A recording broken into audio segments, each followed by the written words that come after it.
This is part 2 of my Sawtooth Stars Learn to Quilt series, and we are going to be talking about putting these blocks together and how to piece them. Piecing is the part of the quilting process where you, put the pieces together. And I think I'm going to split this up into 2 parts, and this first part here will be making flying geese. In the previous part, we cut up all of our fat quarters, and now it is time to pair them up. Out of these 2 fat quarters that I have cut up, I'm going to take one of the 7 3/4 inch squares from one fabric, and then the 4 4 1/4 inch squares from the other fabric. And then I'm going to set everything else aside. We just need these 5 squares to make what is called flying geese. And I'm using the fast 4 flying geese method here. So that basically means we're going to make 4 at a time, and there's going to be minimal scrap. There are a few different methods to making flying geese, but this one here is my favorite. You can start by marking diagonal lines on the back of all 4 of your 4 1/4 inch squares, but I like to place mine on the larger square right away and then just mark 2 at a time. So what you're going to do is place one of the smaller squares in the top left corner and then another one in the bottom left. And then you'll either have them already marked with the diagonal line, or I like to mark it here. So I go ahead and mark my line. I'm using what is called a Hera marker.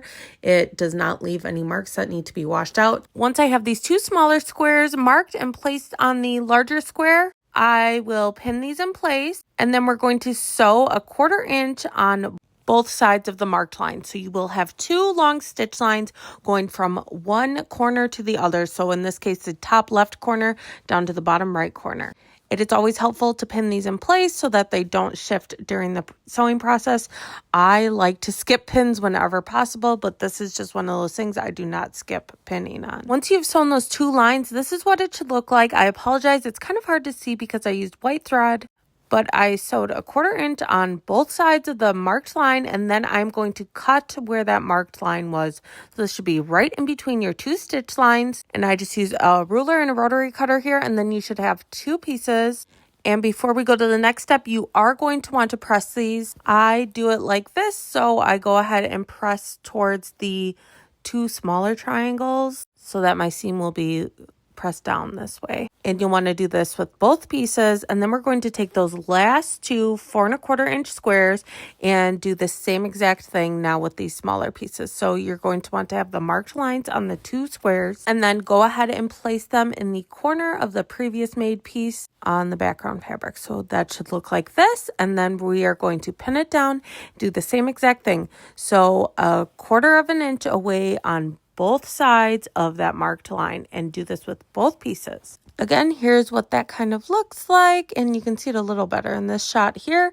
And then we are going to, again, cut on that marked line and then press the seam away from, in this case, like the middle triangle fabric. So press like this, and then you should have 4 of these pieces.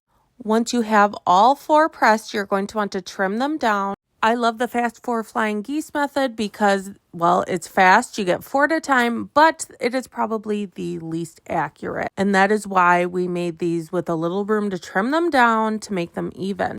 I absolutely love this ruler I have. It's by Creative Grids. It's on my Amazon storefront, and it is made specifically for trimming flying geese. If you don't have one of these, just use a square ruler instead. And you're going to want to trim these all down to 3.5 by 6.5 inches. That is it for the flying geese. You will need 4 of these for each block you're making in your quilt, or for each star. So I'm doing 12, so I need 12 sets of 4 flying geese. So at this point, you could either go through all of your fat quarter pieces and make just the flying geese, or you can make the individual star pieces one at a time. So to continue on, you bring in the other pieces that you have cut, and you're going to want to make your star shape. I like to lay it out ahead of time, and then I piece the top 3, middle 3, and bottom 3. And here are the sizes of all the pieces. Once you have these laid out, I then start sewing them by placing pieces right sides together and then sewing a 1/4 inch from the edge. So on the top here, I will sew on the right a 1/4 inch and on the left a 1/4 inch. And I just repeat that with all 3 rows. Once you have sewn those all together, you will have 3 rows here. So your top, middle, and bottom. And what I like to do is press these before putting them together in alternating directions. So for example, I'll press the top row to the left, middle to the right, and bottom to the left. By pressing the rows in alternating directions, what we can do is what is called nesting seams. If instead of nesting seams, you'd rather just press your seams open instead, just do whatever works for you. After all, this is your quilt, this is your project, and there are so many different ways to do things in quilting. I just find personally when I nest seams by pressing them in alternating directions, my points just line up a little better. Once you have pressed these 3 rows here, it is time to sew them together. We'll want to do these by placing them right sides together and then sewing 1/4 inch from that edge. I here am nesting the seams, so what I am doing is you'll see they're pressed in alternating directions. Then I kind of move them around until they should feel like they basically lock in place. They should be butted up right up against each other, and you should really feel that they even out, and you want to make sure that they feel this way at least 1/4 inch up from the edge there, not just right on the edge. Then you can go ahead and clip or pin it in place. You can do the same process if you are pressing the seams open instead. You're going to want to make sure these seams line up nicely because that is where the corner of your stars are, and it won't always be perfect, but this will definitely help. Once I have everything pinned in place, I'm going to sew along this entire edge 1/4 inch away from the edge. Then I will repeat the same process on top here. I just do both of them right away so that they're both ready to go. And then once they are sewn together, we can go ahead and open up our star. And here you'll see that 1/4 inch seam allowance.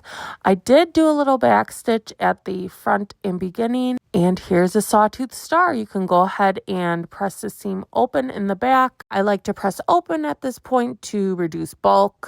And that is it. That is how you make a sawtooth star. You will want to go ahead and repeat this process for as many blocks as you are making. Next, we will put them all together.